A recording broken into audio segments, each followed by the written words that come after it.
Welcome once again to M5's English language learning program, Let's Speak English. I'm Gav Duncan and I'm here on your TV screen to help you learn English. Now, are you sitting comfortably? Yes? Good. And are you ready for today's lesson? Yes? Good. Okay, well let's learn English together. And here we are again. We're back in the studio and you're back on the sofa. Are you comfy? Yes? Good. Is your coffee sweet enough? Yes? Good. And are you prepared and willing for today's lesson? You are? Great. That's fantastic. So, let's get stuck in. Okay. Now, last lesson we looked at what? That's correct. Last lesson we met a new form of adjective, the superlative form. I'm not going to ask you if you all remember. I know you all remember. Now, we learned that we make the superlative form by adding est to most adjectives and then putting the in front. If the adjective ends in an e, then we add st to the end and put the in front. Good. Now, just like the comparative form, bigger, smaller, older, if the adjective ends in vowel plus consonant, we double the last letter before we add est. So big becomes the biggest and hot becomes the hottest. Okay, great. Now, if the adjective ends in y, like the adjective heavy or the adjective ugly, then we drop the y and then add est. So heavy becomes the heaviest and ugly becomes the ugliest. Simple. Okay, now today we're going to learn about how to make the superlative form with long adjectives. Adjectives with 2 or 3 or 4 syllables. So, you all remember how we change a longer adjective into a comparative, don't you? Of course you remember. If an adjective has 2 or 3 or 4 syllables, then we don't change the end of the adjective. Instead, we put more in front of the base adjective. It's not expensiver, it's more expensive. It's not interestinger, it's more interesting. Now, to make the superlative form of longer adjectives, again, we don't change the end of the adjective. We put the most in front of the base adjective. So, expensive is the base adjective. We change this to more expensive to create the comparative form and change it to the most expensive to create the superlative form. So, we don't say the expensivest, but the most expensive. And we don't say the interestest, but the most interesting. Great. Now, let's think about the Benchfield kids for a moment. Do you remember the chart we saw about the kids? There was a chart that Mabel showed us. In the chart, there was information about the kids, about their ages, heights, and weights. Do you remember the chart? Well, let's have another gander at the chart, shall we? Mabel, player of darts, do us a favour and look for the chart, please.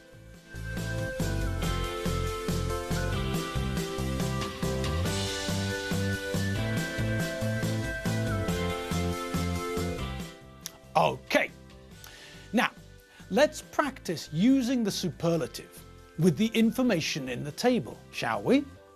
So, if we look at the table, we can see that Tim Benchfield is older than his brother and sisters. This means what? That's cock-a-doodle-doo right you are, squire. This means that Tim Benchfield is the oldest. And what can we say about John? Well, we can make 2 superlative sentences about John Benchfield, can't we? First, if we look at the Benchfield kids' ages, we can see that John is the youngest Benchfield child. Okay, good. Now, for a bonus point. What other sentence can we make about John using a superlative? That's right. Look at the children's heights. John is also the shortest Benchfield. We can also say that John is the smallest Benchfield, but the shortest is better because the opposite of tall is short, not small. But a lot of people make this mistake, and it's not a big mistake. Good. Now, let's practice with some other adjectives. Thank you, Benchfield kids. You were a great help. Now, one thing we didn't think about yet is irregular adjectives. What happens to irregular adjectives? Well, I'll tell you. You remember the irregular adjectives we learnt before and the way that they changed when we created the comparative form. Do you remember that good and well changed to better and bad changed to worse? You do? Good. Now, let's see what we do when we want to create the superlative form of these adjectives. The superlative form for good is the best, and the superlative form of bad is the worst. I think that'd look good in a table, don't you? Okay then. Mabel, Mabel, a request from our staff. Help out your friends, please, with a graph.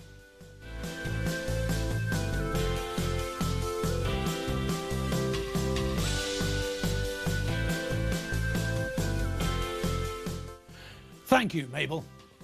So, let's practice those irregular comparative and superlative forms.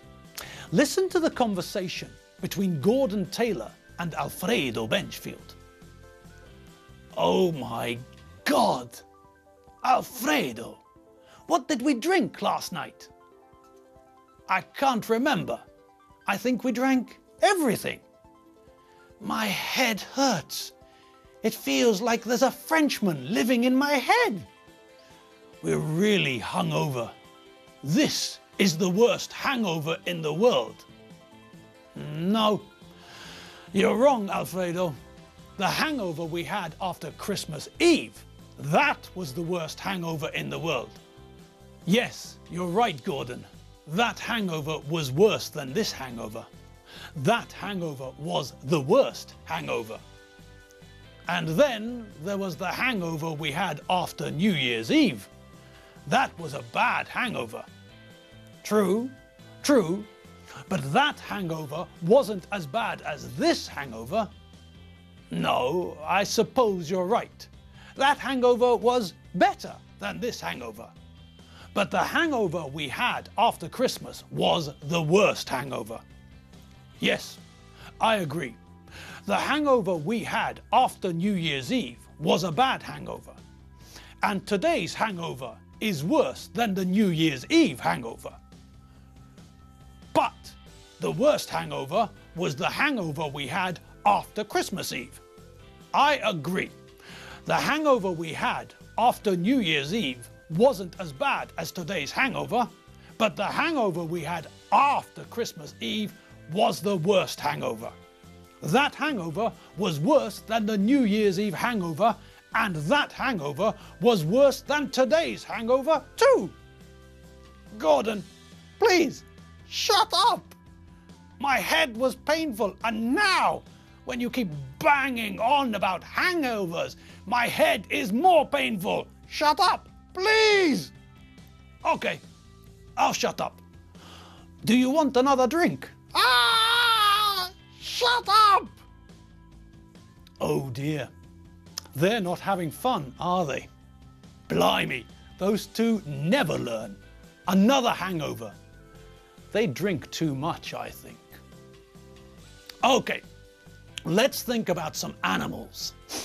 Let's look at animals we can use superlative adjective forms with. Well, what's this animal? Okay, so this is a cheetah. And what do we know about cheetahs? Well, They are the fastest animals on land. So the cheetah can run faster than any other animal. The cheetah is the fastest animal on land. A cheetah can run at 96 kilometers an hour. Now, what's this? It's a whale. Great, but what type of whale is it? It's a blue whale. And what do we know about blue whales? Well, they're the biggest mammals in the world. Okay, now let's stay in the water and look at a fish. This fish. This is the fastest fish in the world, and it's a sailfish. The sailfish is the fastest fish in the world. The sailfish can swim at 109 kilometers an hour. Okay, now let's move in the other direction, into the air.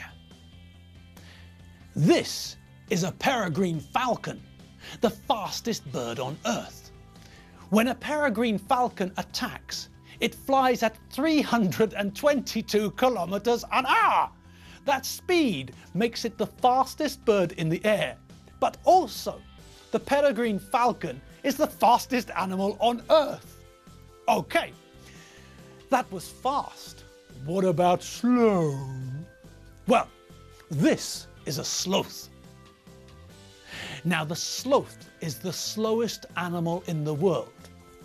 The sloth moves at a speed of 0.24 kilometers an hour. That's really slow. Okay, we've seen the fastest, the slowest, the biggest, and now here's the smallest. This is a fairy fly. The fairy fly is the smallest animal in the world. The fairy fly is very, very small. Its average length is between 0.5 and 1 millimeter. This, ladies and gentlemen, is a very small flying thing. This is the world's smallest animal. Great. Now, let's have a break from the smallest animal in the world. It's time for something new, with your friend and mine, the studio's very own favourite electric eel, Enid Fotherington Smythe. Take it away, Enid. Hello, people. Hello, hello.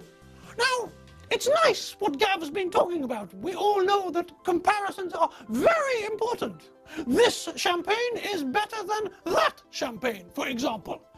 My cocktail parties are much nicer than Mrs. Polkinghorne's cocktail parties, is another true example. Mrs. Polkinghorne's cocktail parties are very boring. And when I was at Mrs. Polkinghorne's last cocktail party, I was trapped by a very boring man called Giles. He thought I was wonderful. Well, I am. But I thought he was very boring, horrible little man.